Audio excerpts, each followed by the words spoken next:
Nah, hari ini saya mau share ya firman Tuhan dari Yohanes pasal 21. Saya akan share tentang fase perjalanan hidup orang percaya. Ya, ada dua fase yang seringkali kita alami sebagai orang percaya. Ada fase di mana kita hidup ya waktu kita mengalami Tuhan, kita intim dengan Tuhan, kita merasa Tuhan itu sangat dekat dengan kita ya, dan kita menikmati Dia sungguh-sungguh luar biasa. Tapi ada fase-fase dalam hidup ini, kita merasa Tuhan itu jauh dari hidup kita. Kita merasa kok kita tidak bisa rasa Tuhan dalam hidup ini. Sepertinya kita tidak lagi menyadari Tuhan, kita semakin jauh dari Tuhan. Yohanes pasal 21, kita akan lihat dari ayat yang pertama sampai ayat yang ke-14. Saya akan bacakan buat setiap kita. Kemudian Yesus menampakkan diri lagi pada murid-muridnya di pantai Danau Tiberias. Dan ia menampakkan diri sebagai berikut. Di pantai itu berkumpul Simon Petrus, Thomas yang disebut Didimus, Nathanael dari Kana yang di Galilea, anak-anak Zebedius dan dua orang muridnya yang lain. Kata Simon Petrus kepada mereka, aku pergi menangkap ikan. Kata mereka kepadanya, kami pergi juga dengan engkau. Mereka berangkat lalu naik ke perahu, tapi malam itu mereka tidak menangkap apa-apa. Ya, garis bawahi kata tidak menangkap apa-apa. Ayat yang keempat. Ketika hari mulai siang, Yesus berdiri di pantai, akan tetapi murid-murid itu tidak tahu bahwa itu adalah Yesus. Kata Yesus pada mereka, hai anak-anak, adakah kamu punya lauk pauk? Jawab mereka, tidak ada. Maka kata Yesus kepada mereka, tebarkanlah jalamu di sebelah kanan perahu, maka akan kamu peroleh. Lalu mereka menebarkannya dan mereka tidak dapat menariknya lagi karena banyaknya ikan. Maka murid yang dikasih Yesus itu berkata pada Petrus, siapa murid yang dikasih Yesus? Yohanes. Itu Tuhan. Ketika Petrus mendengar bahwa itu adalah Tuhan, maka ia mengenakan pakaiannya sebab ia tidak berpakaian lalu terjun ke dalam danau. Murid-murid yang lain datang dan perahu karena mereka tidak jauh dari darat, hanya kira-kira 200 hasta saja, dan mereka menghela jala yang penuh ikan itu. Ketika mereka tiba di darat, mereka melihat api arang dan di atasnya ada ikan dan roti. Kata Yesus pada mereka, bawalah beberapa ikan yang baru kamu tangkap itu. Simon Petrus naik ke perahu lalu menghela jala itu ke darat, penuh ikan-ikan besar 153 ekor banyaknya, dan sungguh pun sebanyak itu jala tidak koyak. Kata Yesus pada mereka, marilah dan sarapanlah. Tidak ada di antara murid-murid itu berani bertanya padanya, siapakah engkau? Sebab mereka tahu bahwa ia adalah Tuhan. Yesus maju ke depan, mengambil roti dan memberikannya pada mereka, dan demikian juga ikan itu. Ayat 14 yang terakhir, itulah ketiga kalinya Yesus menampakkan diri kepada murid-muridnya dan sesudah ia bangkit dari antara orang mati. Jadi ini kisah adalah ketiga kalinya Yesus menampakkan diri kepada murid-muridnya secara korporat, saudara. Memang minggu ini hari Kamis kita akan merayakan hari kenaikan Tuhan Yesus ke sorga. Ya, tanggal 26 kita ada ibadah satu kali saja, jam 9 pagi. Kita ada ibadah hari kenaikan Tuhan Yesus. Nah, Yesus sebelum dia naik ke sorga, dia beberapa kali menampakkan diri. Kenapa dia perlu menampakkan diri? Kalau dia begitu dia bangkit langsung naik ke sorga, wah ini jadi isu yang besar. Orang-orang akan meragukan, masa Yesus bangkit? Mungkin mayatnya dicuri orang, jadi akan jadi masalah. Tapi kita bersyukur setelah Yesus bangkit, dia menampakkan diri kepada banyak orang sehingga inilah yang menjadi dasar iman kita percaya hari ini. Amin saudara. Iman kita, iman kekristenan itu bukan dibangun di atas dasar yang lain. Bukan di atas dasar perbuatan baik, bukan di atas dasar moral. Iman kekristenan kita dibangun di atas dasar karya kematian dan kebangkitan Tuhan kita Yesus Kristus. Amin saudara. Ya, dan kita bersyukur pertama kali dia menampakkan diri pada siapa? Ada yang tahu? Maria Magdalena, orang pertama yang mendapatkan kesempatan untuk berjumpa Yesus, Maria Magdalena. Yang kedua siapa? Petrus, saudara. Ya, yang ketiga, dua orang murid yang berjalan ke Emmaus. Dan yang keempat, di loteng Yerusalem. Jadi itu hari Minggu, satu hari Minggu Yesus itu sangat aktif. Dan yang terakhir waktu dia menampakkan diri pada minggu pertama hari Minggu itu, dia menampakkan diri pada murid-murid di loteng atas. Minus siapa? Thomas. Thomas tidak hadir. Makanya saudara, jangan kehilangan satu hari Minggu saudara. Kalau saudara lupa hadir satu hari Minggu, maka saudara jadi sama seperti Saudara, nama Thomas itu kelihatannya jelek, saudara. Minggu lalu saya bahas, nama Thomas itu sebenarnya tidak jelek. Tapi karena kita hidup di dunia sudah jatuh, seringkali sesuatu yang negatif lebih cepat viral, betul? Thomas itu dikenal sebagai orang yang peragu, orang yang tidak percaya. Padahal Thomas itu ada banyak hal yang baik, saudara. Ya, saya share minggu lalu. Gara-gara cuma dia tidak hadir 1 minggu di hari Minggu, wah namanya viral. Wah dia jadi orang yang tidak percaya. Padahal gara-gara Thomas, ada hal begitu banyak hal baik yang kita dapatkan hari ini.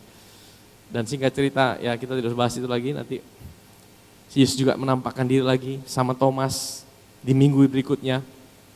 Dan yang terakhir hari ini kita bahas, Yesus menampakkan diri kepada murid-muridnya di pantai Danau Genesaret atau di Danau Galilea. Saudara tahu, Galilea itu dengan Yerusalem itu cukup jauh, saudara. Kalau saudara pernah ke Israel, ya Galilea itu bagian utara, Yerusalem itu bagian selatan. Jadi saudara, Yesus menampakkan diri pertama kali, kedua kali, ketiga kali, semuanya di daerah Yerusalem. Di seputaran itu, saudara. Tetapi yang kita baca ini, sebelum yang terakhir, dia menampakkan diri di daerah Galilea. Jadi kalau naik mobil, hari ini sekitar 4 jam, 5 jam. Kalau ke Israel, hari ini jalan udah bagus, saudara. Kalau dulu, sebelum ada jalan, mungkin bisa berhari-hari mereka jalan dari Yerusalem ke Galilea. Karena itu perjalanannya banyak masih batu-batu, saudara. Jadi saudara, kenapa mereka ke Galilea? Nah hari ini saya akan bahas. Ada fase pertama yang dialami oleh murid-murid. Kenapa mereka sampai tidak menangkap apa-apa?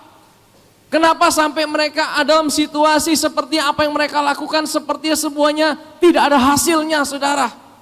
Ya, kenapa mereka ngalamin situasi di mana seperti mereka udah berusaha, mereka udah lakukan semua yang terbaik, tapi semuanya sepertinya nol besar.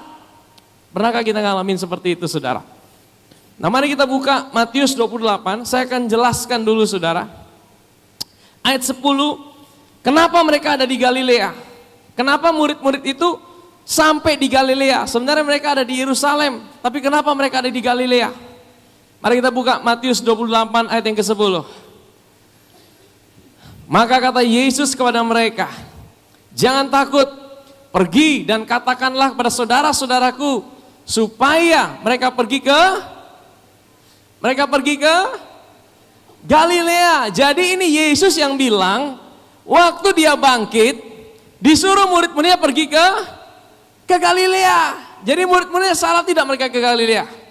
Sebenarnya tidak salah, saudara. Mereka ke Galilea. Tapi baca terus, saudara. Dan di sanalah mereka akan melihat aku. Ayat 16 kita lompat. Ayat 16. Dan ke-11 murid itu berangkat ke Galilea. Kemana, saudara? Galilea di kemana? Ke bukit. Katakan bukit.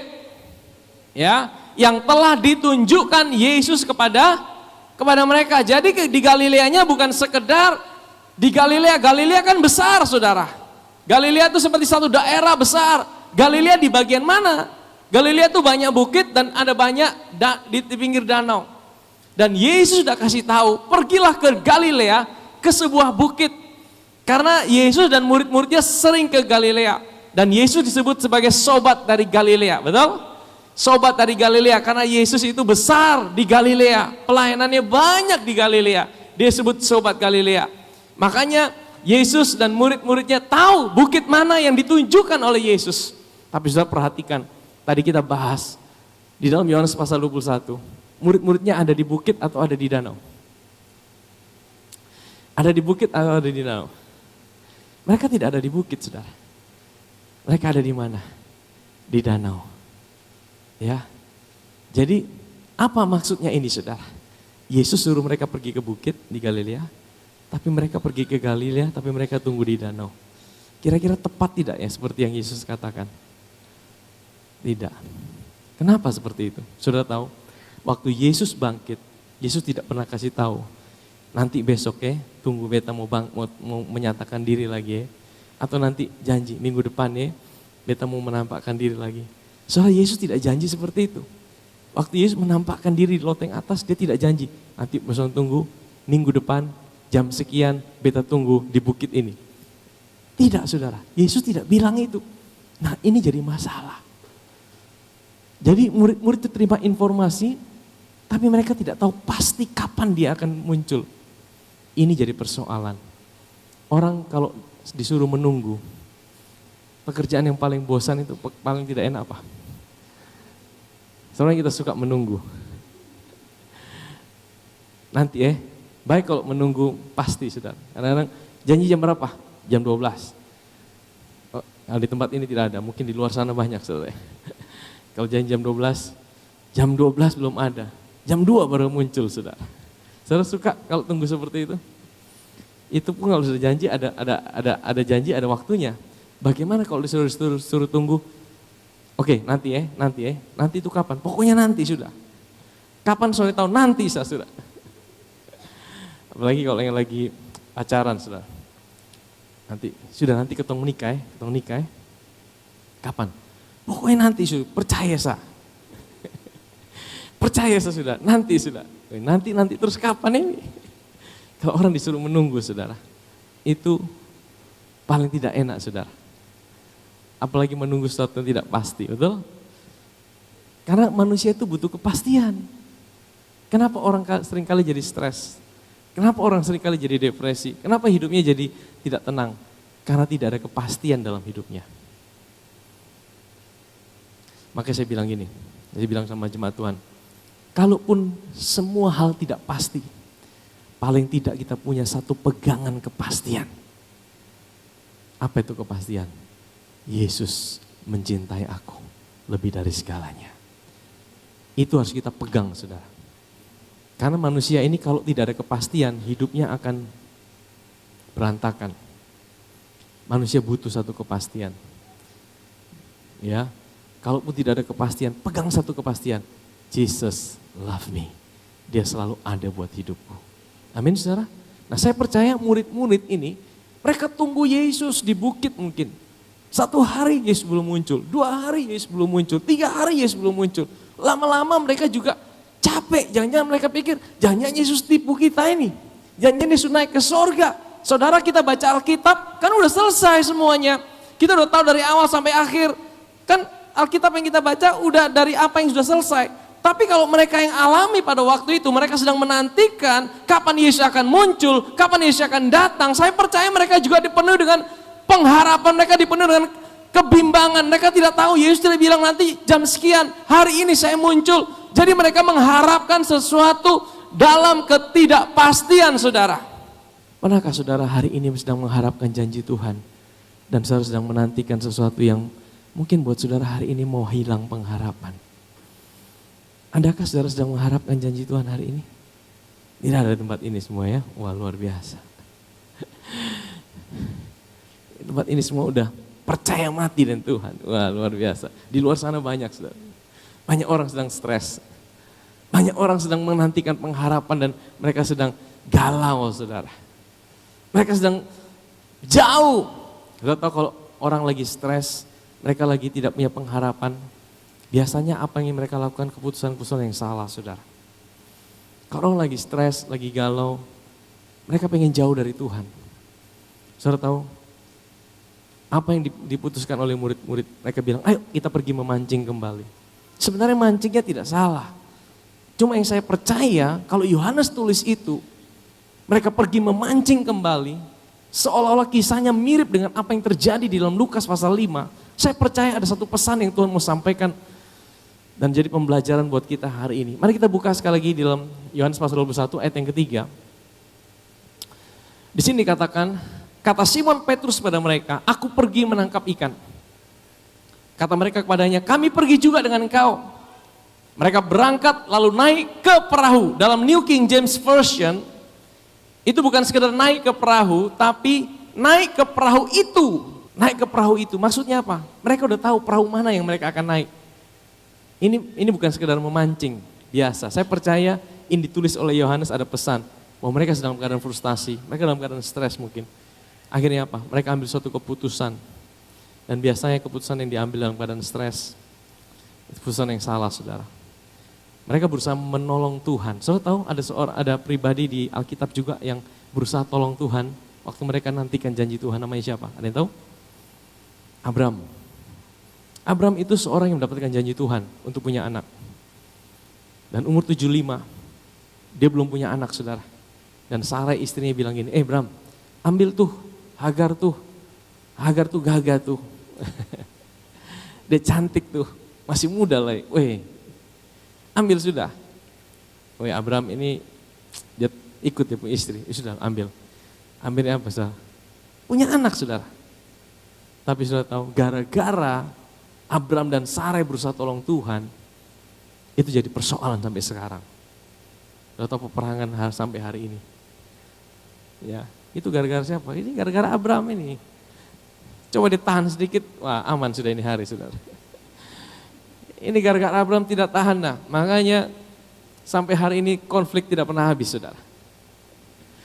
Dia berusaha tolong Tuhan, makanya saudara kalau saudara menantikan janji Tuhan, saudara kalau saudara berusaha tolong Tuhan dengan kekuatan saudara, biasanya salah saudara, dan itu menimbulkan masalah. Kalau sudah salah, menimbulkan masalah dan hasilnya nol besar. Murid-murid itu saudara, mereka menantikan janji Tuhan, mereka mungkin putus asa, mereka lari, ya, mereka kembali ke perahu mereka. Ini seperti mereka udah kehilangan jati diri mereka. Mereka tidak murtad sekali lagi, tapi mereka kehilangan janji Tuhan dalam hidup mereka. Saya tidak percaya mereka murtad, mereka tetap percaya, tapi mereka sudah seperti orang benar yang kehilangan kepercayaan kepada Tuhan. Orang benar yang tidak sadar siapa diri mereka lagi dalam Tuhan. Bisa tidak orang benar lupa siapa dirinya? Bisa tidak saudara? Bisa saudara. Banyak orang benar, banyak orang percaya, hari-hari ini sedang lupa siapa dirinya. Ya, coba kita lihat Lukas pasal yang ke-5, ini kisah yang sama. Kita langsung ke ayat yang ini ayat 8. Ketika Simon Petrus melihat hal itu, ia pun tersungkur di depan Yesus dan berkata, Tuhan, pergilah daripadaku karena aku ini seorang berdosa. Ini kali pertama di tempat yang sama, mereka mengalami kejadian mujizat yang sama. Ini responnya Simon Petrus. Ayat yang ke-9. Sebab ia dan semua orang bersama-sama dengan dia takjub oleh karena banyaknya ikan yang mereka tangkap. Ayat yang ke-10. Demikian juga Yakobus, Yohanes, anak-anak Zebedius, yang menjadi teman Simon. Kata Yesus pada Simon, jangan takut, mulai dari sekarang engkau akan menjala manusia. Dengan kata lain, engkau tinggalkan perahumu itu dan engkau punya identitas yang baru, engkau punya panggilan sebagai penjala manusia. Dan saudara tahu, waktu mereka ada di Yohanes 21, mereka kembali lagi ke perahu itu, mereka kembali lagi menjala. Saya percaya ini bukan sekedar menjala biasa, ada pesan yang Yohanes mau sampaikan. Mereka seperti kehilangan panggilan dalam hidup mereka. Karena mereka sedang menantikan Tuhan dan mereka tidak ketemukan Tuhan. Mereka sedang menantikan Tuhan dan mereka seperti tidak mengalami Tuhan. Nah saudara, saya mau bilang gini saudara. Ya, setiap kita ini punya panggilan dalam Kristus. Kalau saudara itu hari ini boleh percaya kepada Tuhan, itu karena Tuhan punya rancangan dalam hidup saudara. Kalau Tuhan punya rancangan dalam hidup saudara, itu Tuhan punya panggilan dalam hidup saudara. Setiap kita itu tidak ada yang kebetulan saudara lahir di muka bumi ini. Setiap kita itu tidak ada yang kebetulan lahir dan cuma untuk habis-habisin beras di kota Kupang saudara. Kalau saudara hadir, saudara lahir, saudara boleh kenal Tuhan, itu karena Tuhan menginginkan saudara hadir. Tuhan menginginkan saudara lahir. Dan kalau Tuhan menginginkan saudara lahir, itu karena Tuhan punya rencana dalam hidup saudara. Tuhan punya panggilan dalam hidup saudara. Dan kalau Tuhan punya panggilan, dia juga perlengkapi hidup saudara. Dia kasih karunia-Nya, dia kasih talentanya. Amin saudara. Setiap panggilan kita itu harus terkonek dengan pribadi Tuhan.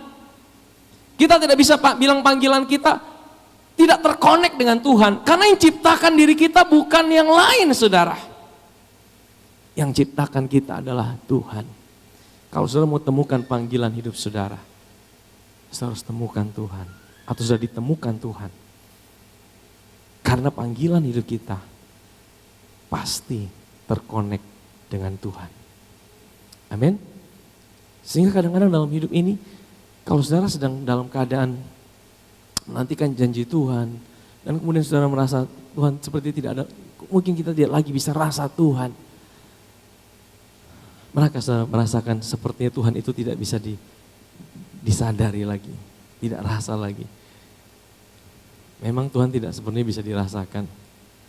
Tuhan hanya bisa dipercaya. Amin, saudara. Kehadirannya kadang-kadang kita tidak bisa rasakan. Disitulah butuh iman, saudara. Disitulah dibutuhkan kita mempercayai bahwa dia tetap ada. Ya, kadang-kadang saudara lihat Thomas waktu dia bilang, aku mau mencucukkan tangan jariku ke tangan Yesus. Yesus tidak ada di situ waktu dia ngomong, tapi Yesus dengar, saudara. Yesus dengar apa yang Thomas katakan. Sama seperti hari ini, mungkin kau sedang bimbang hari ini. Mungkin kau sedang ragu. Mungkin kau sedang menantikan janji Tuhan. Engkau pikir Tuhan itu tidak ada lagi. Engkau mungkin tidak sadar lagi akan Tuhan. Tapi Tuhan tahu dan Tuhan dengar, saudara. Amin. Waktu kita sedang menantikan janji Tuhan dan mungkin kita mulai menjauh dari Tuhan. Kadang-kadang kita lupa panggilan kita. Kadang-kadang kita lupa siapa diri kita. Saudara bisa lupa apapun juga. Saudara bisa dalam keadaan situasi. Musim hidup kita ini kadang kita bisa ada di bawah, kadang kita bisa ada di atas. Tapi satu hal yang kita tidak boleh lupa kalau saudara orang percaya. Ingat siapa diri kita dalam Kristus. Karena itu yang tidak bisa berubah. Situasi kita bisa berubah. Keadaan kita bisa berubah. Tapi siapa kita dalam Kristus, itu tidak pernah bisa berubah. Karena itu bukan kita yang buat. Itu yang Tuhan buat kita. Amin.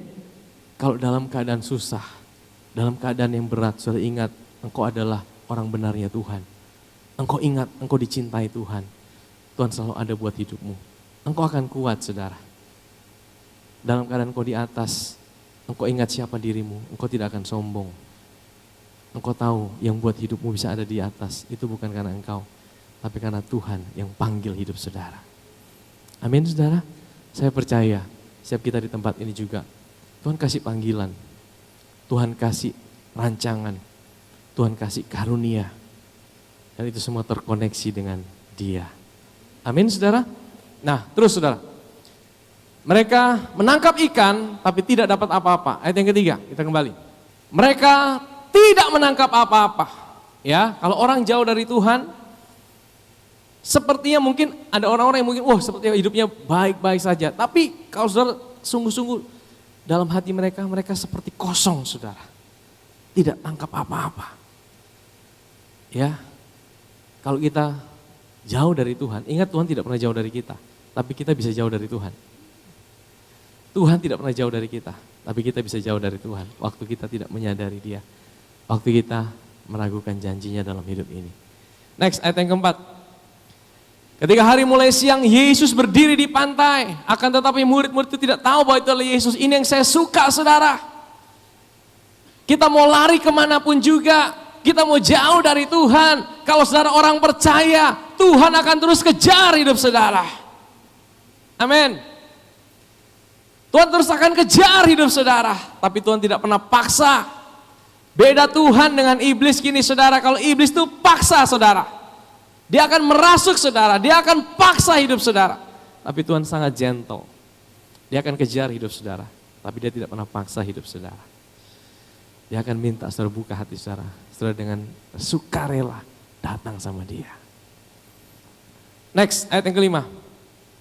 Kata Yesus pada mereka, hai anak-anak, adakah kamu mempunyai lauk pauk? Ini Tuhan kita, saudara. Tuhan kita bukan hanya Tuhan yang peduli dengan hal rohani. Dia bukan hanya Tuhan yang tanya, sudah satu dulu belum hari ini? Udah baca firman Tuhan belum hari ini? Tuhan itu bukan Tuhan yang kaku, saudara. Bukan Tuhan yang setiap hari hanya tanya hal rohani dalam hidup kita. Udah berdoa belum hari ini? Udah baca berapa pasal hari ini? Tuhan kita adalah Tuhan yang tanya sampai hal-hal yang ada lauk pauk tidak? Ini hal yang kelihatannya simple, hal jasmani. Dia juga peduli, bukan cuma tentang spiritual, saudara. Tapi Dia peduli juga sampai dompet, saudara. Amin, saudara? Amin, percaya itu, saudara? Dia peduli sampai hal kecil, saudara. Dia tanya lauk pauk, ada tidak lauk pauk? Menurut saudara kira-kira Tuhan tahu tidak? Mereka tidak punya lauk pauk. Tahu tidak, saudara? Tuhan tahu tidak mereka tidak ada lauk pauk? Tuhan tahu, tapi kenapa Tuhan tanya? Kadang-kadang saya heran sama Tuhan. Tuhan ini sudah tahu kenapa mesti tanya. Ya kan? Tuhan tahu tidak pergumulan hidup saudara? Terus kenapa saudara mesti berdoa? Kenapa kita mesti berdoa? Kalau Tuhan tahu pergumulan kita. Kita berdoa bukan untuk mengingatkan Tuhan akan pergumulan kita. Kita berdoa untuk mengingatkan diri kita bahwa kita tidak pernah bisa hidup tanpa Tuhan. Amin saudara. Doa kita tidak pernah mengubah hati Tuhan. Doa kita mengubah cara pandang kita terhadap diri kita dan terhadap Tuhan. Amin saudara. Waktu kita berdoa, kita menyadarkan diri kita, beta sudah bisa hidup tanpa Tuhan. Kenapa beta mesti kasih tahu sama Tuhan beta punya pergumulan? Dia kan maha tahu. Waktu beta kasih tahu, beta ingat bahwa beta sudah bisa hidup tanpa Tuhan. Amin saudara. Ya, mari terus saudara. Dan apa yang Tuhan tanya? Apa kau punya lauk pauk? Jawab mereka apa? Tidak ada. Nah ini yang mesti kita katakan sama Tuhan juga. Kita mesti jujur. Kalau pergumulan kita bilang, Tuhan ini aku. Kalau kita tidak jujur sama Tuhan, seperti orang yang sakit pergi ke dokter. Dokter tanya, sakit apa? Tidak ada, saya baik semua. Ya dokter tidak bisa sembuhkan saudara. Betul? Kalau kita pergi ke dokter mesti tanya, sakit apa? Oh kita sakit ini. Ya baru Tuhan bisa sembuhkan. Kalau kita tidak mengakui di hadapan Tuhan, Tuhan tidak bisa sembuhkan kita. Amin saudara. Next, ayat yang ke-6. Maka kata Yesus pada mereka, tebarkan jalamu di sebelah kanan perahu, maka akan kamu peroleh. Lalu mereka menebarkannya dan mereka tidak dapat menariknya lagi karena banyaknya ikan. Saudara, ini beda dengan Lukas pasal 5. Lukas pasal 5, Tuhan tidak suruh tebarkan di sebelah kanan. Ya, tapi di sini saudara, Tuhan bilang tebarkan di sebelah kanan. Seolah-olah Tuhan itu bilang di sebelah kiri tidak ada ikan, di sebelah belakang tidak ada ikan, di muka tidak ada ikan. Ikannya semua kumpul di sebelah kanan. Wah, luar biasa tidak Tuhan kita saudara. Kalau Tuhan bisa buat ikan itu kumpul di satu tempat, Tuhan yang sama juga bisa memenuhkan, menjawab setiap kebutuhan saudara dan saya. Amin saudara. Ya, kalau Tuhan bisa pindahkan ikan ke satu sisi saudara, dari seluruh danau Galilea disuruh pergi ke sebelah kanan. Tuhan yang sama juga bisa menjawab setiap kebutuhan kita. Saudara tahu kenapa sebelah kanan? Kenapa sebelah kanan? Yang pertama, kanan itu adalah tempat kekuatan. Ya, saudara tahu? Tangan kanan itu adalah tangan kekuatan. Saudara tahu nama Benyamin? Benyamin itu artinya son of my right hand, anak tangan kananku. Jadi sebelum nama Benyamin muncul, Rahel itu mengandung dan anaknya itu lahir, Rahel itu mati. Nama anaknya dikasih nama sama Rahel, itu bukan Benyamin sebenarnya, Ben-Oni. Ben-Oni itu artinya apa? Anak kesengsaraan. Tapi oleh bapaknya Yakub, Ben-Oni dirubah menjadi Benyamin. Dari anak kesengsaraan menjadi anak tangan kananku, anak kebanggaanku. Saudara tahu, Rahel itu artinya domba. Karena domba mati, maka kesengsaraan dirubah menjadi kebanggaan. Siapakah domba Allah kita? Anak domba Allah siapa? Yesus. Karena kematian Yesus, kesengsaraan kita diubahnya menjadi kekuatan di tangan Tuhan. Amin saudara. Karena kebangkitannya hari ini, saudara dan saya ditaruh di sebelah mananya Bapa di sorga? Kanan. Kanan itu adalah posisi terhormat saudara. Kanan itu adalah posisi kita hari ini di dalam Kristus. Kita didudukkan di sebelah kanan Bapa di sorga. Itu lambang kasih karunia. Itu artinya apa saudara? Kenapa kita mesti murid disuruh tebarkan? Saya mau ajak kita berpikir. Kira-kira bisa tidak Tuhan Yesus bilang gini, ikan lompat masuk di perahu, bisa tidak? Bisa tidak?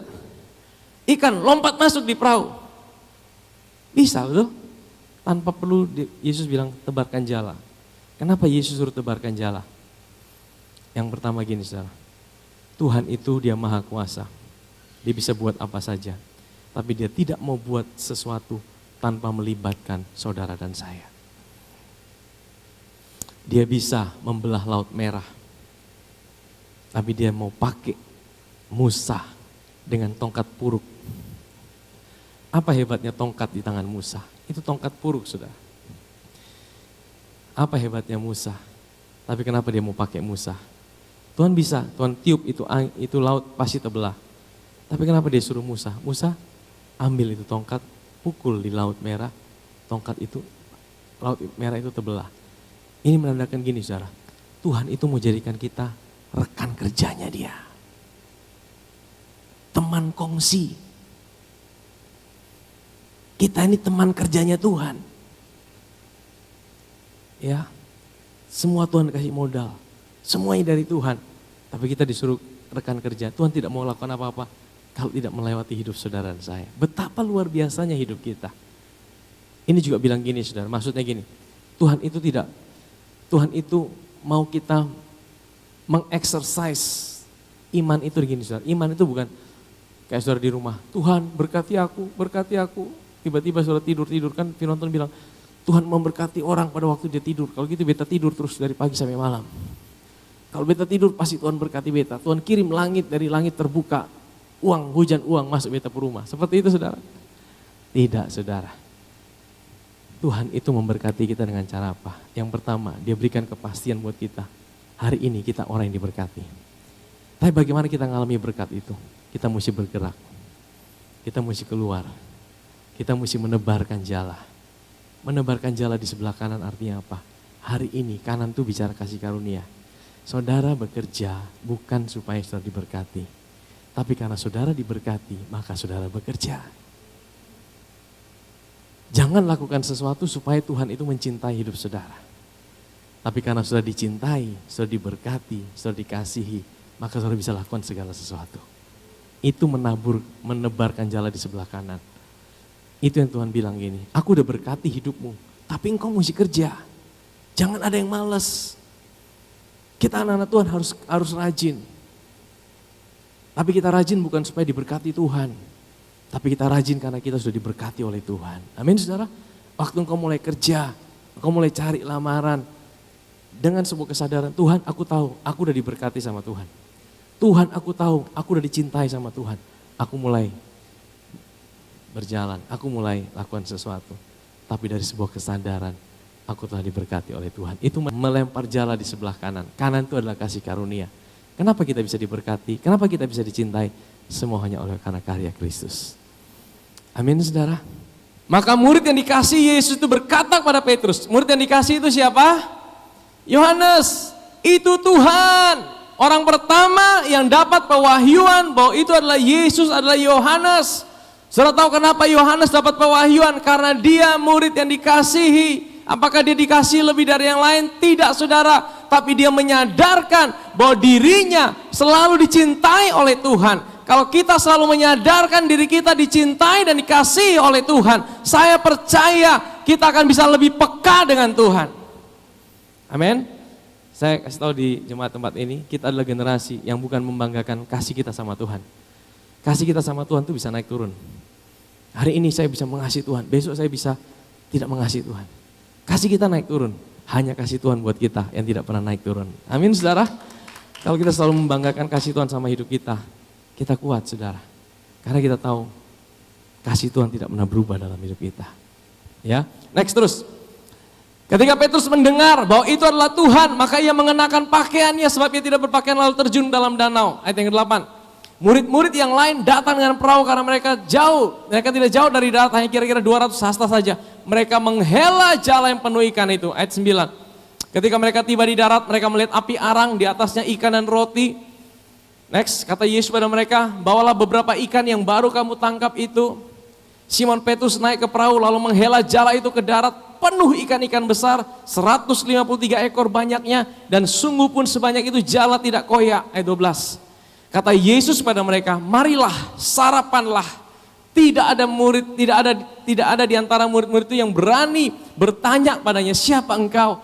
Sebab mereka tahu bahwa ia adalah Tuhan. Ayat 13. Yesus maju ke depan, ambil roti, memberikan pada mereka, demikian juga ikan itu. Luar biasa Tuhan kita. Tuhan kita adalah Tuhan yang suka melayani kita. Bahkan dia kasih kita sarapan, dia kasih murid-muridnya sarapan saudara. Waktu saya baca ini, wah kita juga di tempat ini buat ngopi pagi bersama Tuhan. Jadi Tuhan itu bukan Tuhan yang hanya suka yang halal yang rohani saudara. Bahkan sarapan dia buatkan buat murid-muridnya. Dia buatkan sarapan untuk murid-muridnya makan. Satu hal yang tidak berubah dari Yesus. Sebelum dia bangkit, sebelum dia mati dan kemudian dia bangkit. Satu hal yang tidak pernah berubah, bahkan sampai hari ini saudara. Apa itu saudara? Dia suka melayani kita. Seringkali kan kita bilang gini, kita harus melayani Tuhan, kita harus melayani Tuhan. Saudara, Yang lebih penting adalah bukan kita melayani Tuhan. Yang lebih penting adalah selalu biarkan dirimu dilayani oleh Tuhan. Karena kalau engkau dilayani Tuhan, itulah kekuatanmu untuk melayani Tuhan. Amin saudara. Sampai hari ini, Yesus masih melayani kita. Dengan cara apa? Kalau saudara dengar firman-Nya hari ini, Dia sedang kasih saudara makan. Saudara sedang makan dari Dia. Saudara sedang dibuatkan lunch sama Tuhan. Lunch-nya bukan apa CI atau apa saudara. Saya tahu ini siang jadi mungkin lapar saudara. Saudara mungkin bisa bayangkan saya CI kah apakah ya kan. Tapi saudara nikmati itu saudara. Nikmati Dia. Dia Tuhan yang tidak berubah. Dahulu, sekarang, dan selamanya. Ada kan lagunya lagi viral atau apa? Tuhan Yesus tidak berubah. Apa yang tidak berubah saudara? Ya itu saudara. Kasihnya Dia masih tetap sama. Dia Tuhan yang suka melayani saudara. Dia suka beri makan saudara. Dia suka saudara nikmati Dia. Kalau saudara nikmati Dia, saudara bisa lebih lagi melayani Dia. Amin. Nah saudara dari dua fase itu. Fase yang pertama, murid-muridnya, murid-murid Yesus. Mereka struggle, mereka jauh dari Tuhan. Mereka seperti kehilangan jati diri. Mereka tidak dapat apa-apa. Mereka menantikan janji Tuhan, mereka sedang kebingungan. Tapi fase yang kedua, mereka taat sama Tuhan. Mereka percaya sama Tuhan. Waktu Tuhan bilang, tebarkan jalamu sebelah kanan. Itu butuh iman untuk mempercayai apa yang Yesus katakan. Tuhan itu paling suka apa sih? Tuhan itu bukan paling suka saudara melayani Dia. Yang paling Dia suka adalah kalau saudara percaya sama Dia. Karena dari apa yang saudara percayai, itu yang melahirkan pelayanan saudara. Banyak orang pelayanan belum tentu percaya sama Tuhan. Tapi kalau saudara percaya sama Tuhan, pasti saudara melayani. Amin saudara. Itu yang paling Tuhan suka. Waktu Yesus bilang tebarkan jalamu, murid-murid tidak bilang, mana bisa Tuhan. Ikan mana ada di sebelah kanan sah. Mereka bilang, mereka langsung tebarkan jala. Dari mereka ambil tindakan iman, mereka tebarkan jala sebelah kanan. Mereka alamin dilayani oleh Tuhan. Mereka alamin sebuah keintiman dengan Tuhan. Mereka alamin persekutuan yang intim dengan Tuhan. Dimulai dari apa? Apakah kita mempercayai Dia hari ini? Apakah kita mau mempercaya apa yang Dia katakan buat hidup kita hari ini? Amin saudara. Mungkin hari ini setiap kita ada diri saudara yang mungkin sedang jauh dari Tuhan. Mungkin kau sedang tidak lagi menyadari Tuhan dalam hidup saudara. Mungkin Tuhan itu hanya sekedar apa kata orang, tapi engkau tidak lagi menyadari Dia. Mungkin kau sedang jauh dari Dia. Hari ini firman Tuhan itu buat hidup saudara.